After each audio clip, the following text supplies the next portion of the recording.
Okay, so here we're gonna start with my Forrest's reply to my emails on June 30th, 2020. It says, "No need to look, sir. The treasure has been retrieved. Sorry, F." Now, if you didn't watch the first video, you would have heard me apologize to the community for taking 2 years to put a comma in front of that no, and understanding that there was a second riddle and that I needed to look. So we'll start here. My reply back to him was, "I appreciate the reply, and thank you."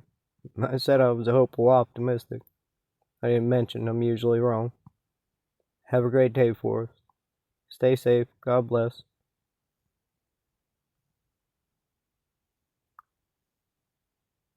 So this is one of Forrest's last interviews. We also went over this. We're going to go through it a little bit more in depth and maybe take a look at it a little better. But in the first video, we explained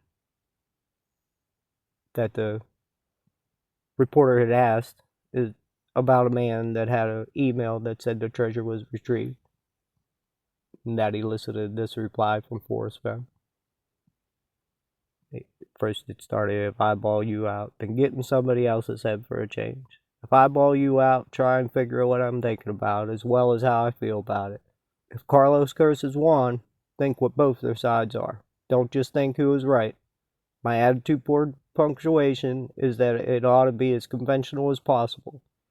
The game of golf would lose a good deal if croquet mallets and billiard cues were allowed on the putting green. You ought to be able to show that you could do a good deal better than anyone else with the regular tools before you have the license to bring your own improvements." Forrest Fenn, July or August 2020.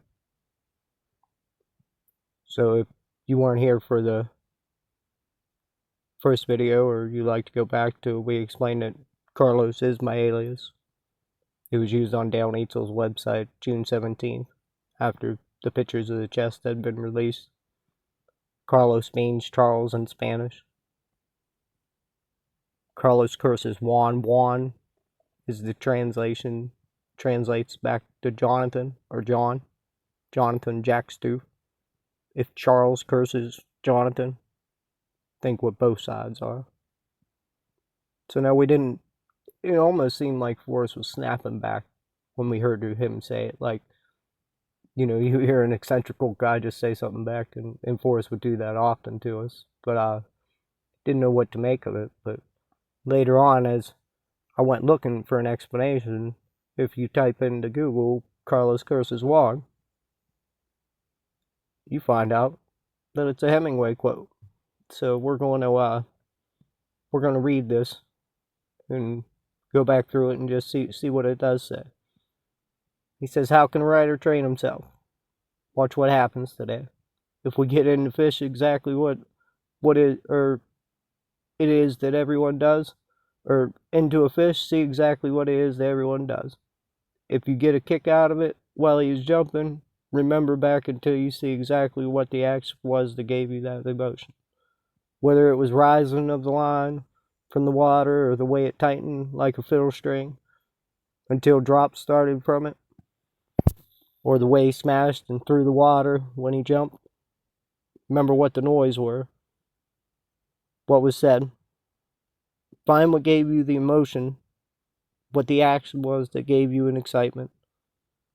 Then write it down, making it clear so the reader will see it too, and have the same feeling that you had. That's a 5-finger exercise.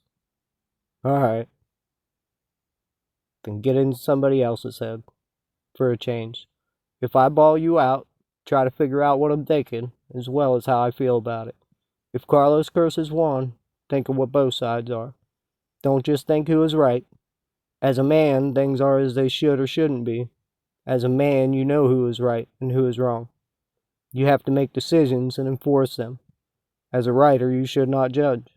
You should understand." Mice. Alright. Listen now. When people talk, listen. completely. Don't be thinking what you're going to say. Most people never listen, nor do they observe. You should be able to go into a room when you come out and know everything that you saw in there. Not only that, if the room gave you a feeling, you should know exactly what it was that gave you that feeling. Try that for practice. When you're in town, stand outside a theater and see how people are different.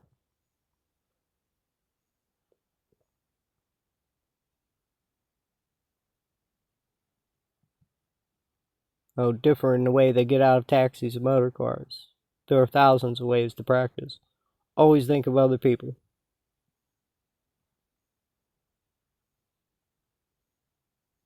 Here we'll go back into when I first revealed myself as Carlos. This is my initial solve.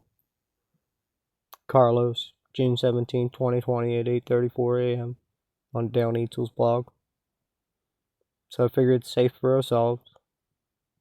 Made myself, or at least was sure of myself, on 5/31/2020. I'll let you guys read the rest if you like. I went through the whole thing on the first interview.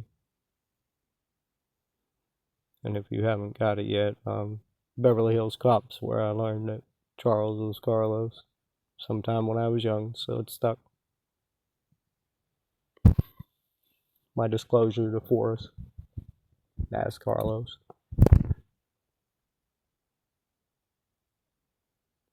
Okay, we're gonna wrap this up, guys, and I appreciate you guys being with me. And here shortly, I'm gonna go ahead and jump into something else. Maybe we can talk about the end of the poem now. We got a few things off our chest. Thanks for being with me, guys. Enjoy your day.